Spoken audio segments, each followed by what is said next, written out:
barasaabka gobolka Gabiley Cabdiqani Maxamuud Jiire iyo wafdi ballaaran uu hogaaminayo ayaa maanta soo gaaray degmada Geed Ballaar ee gobolka Gabiley halkaasi oo si weyn loogu soo dhaweeyay isla markaasina ay dadweynaha reer Geed Ballaar iyo mas'uuliyiinta degmadaasi Geed Ballaar ay ku soo dhaweeyeen caleemo qoyan iyo calanka Soomaaliland inta kadib waxa uu uga warbixiyay dadweynaha degmadaasi Geed Ballaar Maxamed Ismaaciil Cabdi Xasan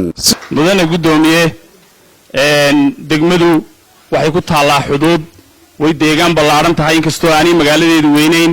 haddana laakiin bulshada ku xeeran kuma xeerna degmooyinka kale aanu simanahay way ka bulsho ballaaran tahay aad iyo aad ayay uga bulsho ballaaran tahay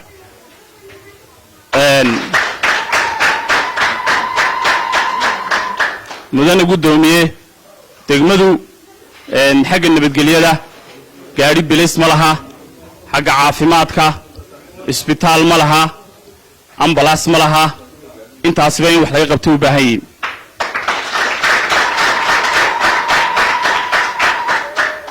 mudane gudoomiye dhammaan degmadu anigoo afkoodii ku hadlaaya waxay ku soo dhaweynaysaa si kaliya laaba dhammaantayna gacmo furan baan ku leenahay dhulka meel barakaysan bogcad aad u wanaagsan oo xarameeyka ku beeran baa Ilaahay nagu beegay baraf ma ha qabow oo naftu kaaga baxayso bacad ma ha kulayla saxara ma ha bislaado carradu ay bisanowday waxba ku bixinay waa barwaaqiyo doog xoolo kugu bataan hadaad beera tidhaana adoon baaldi waraabin oo biyo ceelba u raadin bay khudradda kugu baxdaa dawladdu way barisay dadaal bay bixisay Ilaahay baa barakeeyay bogaas aynu ka leecno bulshada ka mas'uulay waan bayaaminayaa billahi calaykum runtii laga baydh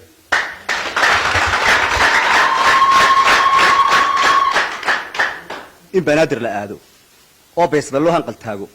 qadiyadeeni bilaydna bay'ad lagu doonto bulshada ka mas'uula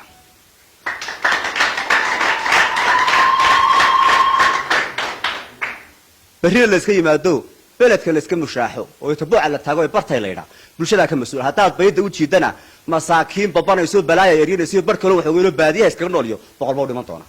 baaran ee halkan laga soo booqday quraanka kariimka 99 ka magacay Ilaahay waxa weeyaan halkan waa gobol dhan oo ballaaran oo degmo ah oo aslam laga aasaasay oo halka ilka la isku cunay oo maxaan ku raahdaayay mujaahidiinta xaqaa ku dhinteen waxa weey taala yar loogama dhisin oo xusuusa waxa weeyaan inaad degmada muujisaan in ragii u maqnaaba tiinay dalka iyo carradaba u soo cabay maxaan ku raahdaayay dhiigooda waxa weeyaan inaad xoogiina iyo maxaan ku raayay hantidiina u muujisaan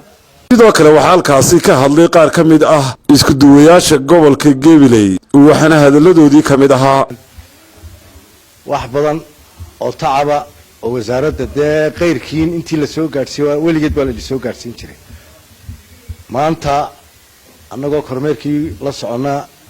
madaxweynaha iyaga amba barasaabkaygii gobolka iyo waftigu hogaaminayo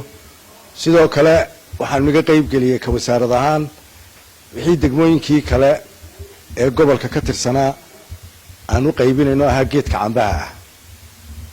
taasoo amarkeeda iyo dabagalkeedaba uu nagu amray wasiirka wasaaradda horumarinta Soomaaliland ugu dambeyntii waxa soo gabagabeeyay barasaabka gobolka Gabiley Cabdiqani Maxamuud Jiire waxana hadaladiisii ka mid ahaa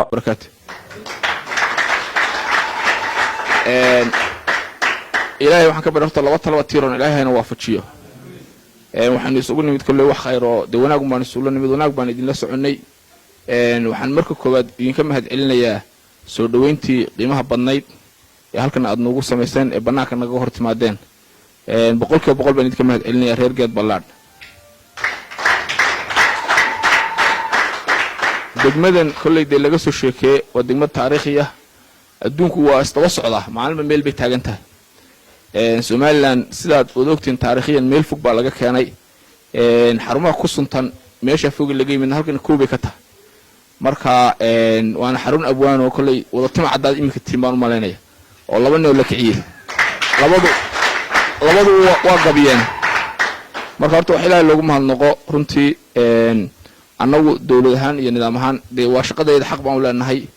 in lagu soo dhaweeyana xaq uma lihiin waa shaqadeeda inaan caadi isaga nimaadno oo markaan rabna soo galno oo shaqadan rabna ka qabanno waa wax naloo igmada aan halka u joogno baahiyaha iyo waxa la tabayana maalinba meel bay taagan tahay waxaan u maleynayaa markii degmada la bixiyey guri degmana ma lahayn saldhig boolis ma lahayn imkaaniyaadka maamul ku shaqeeya ma lahayn maanta laakiin xarun dawlad hoose aynu dhex joognaa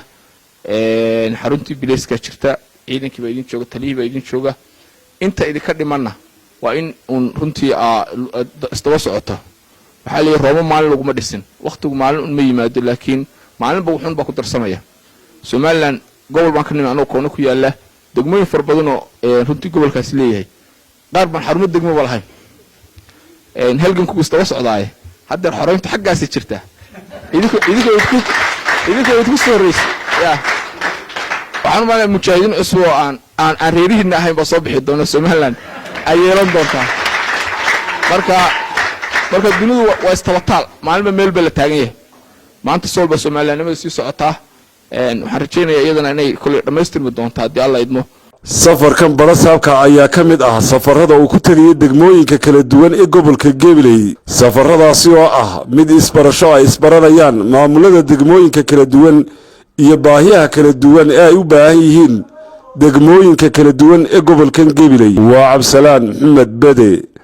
Bulsha TV Gabiley